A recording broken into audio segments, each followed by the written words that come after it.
आर के रनत channel subscribe करें, बेल icon घंटी दबाएं। आप लोग के पहले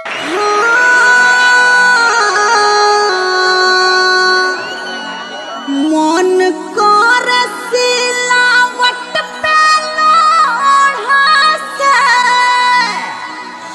मुझ दी जवानी रजल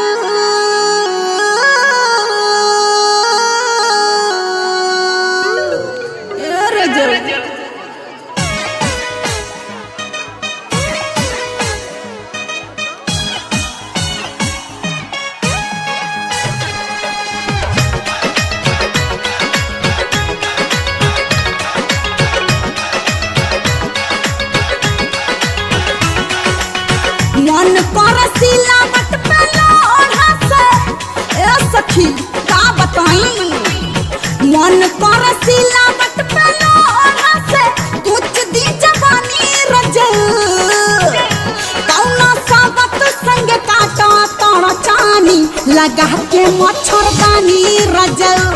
कौना सावत संग काटा तोड़ चानी लगा के मच्छरदानी रजल।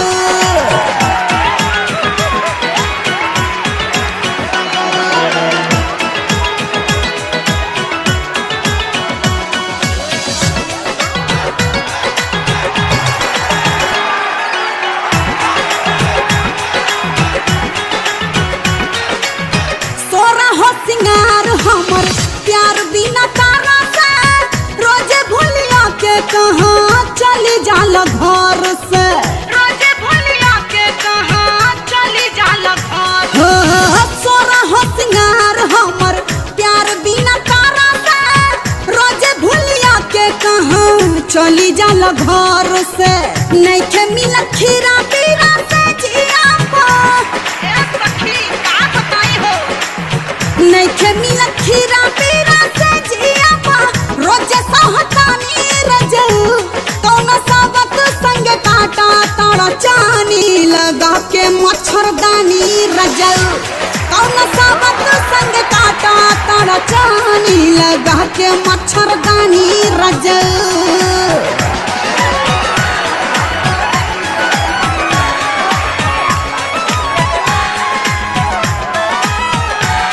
लटकाला फूल के नावा हो चोली में झार के लटकाला फूल के नावा हो चोली में झार के लटकाला फूल के नावा।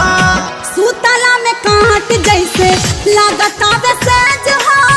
बड़ा मन करता खाए के नॉन भेज हो बुझत है नहीं सूतला में काट जैसे लागता सेज हो बड़ा मन करता खाए के नॉन भेज हो कटले से कटत नहीं खरतिया हो आहिर माई कटले से कटत नहीं खरतिया मन होला पानी पानी रजल कौना सावत संग काटा ताड़ा चानी लगा के मच्छरदानी रजल कौना सावत संग काटा ताड़ा चानी लगा के मच्छरदानी रजल। मन कर सिलावट पे लोढ़ा से कुछ दी जवानी रजल कौना सावत संग काटा ताड़ा चानी लगा के मच्छरदानी रजल कौना सावत संग काटा ताड़ा चानी लगा के मच्छरदानी रजल लगा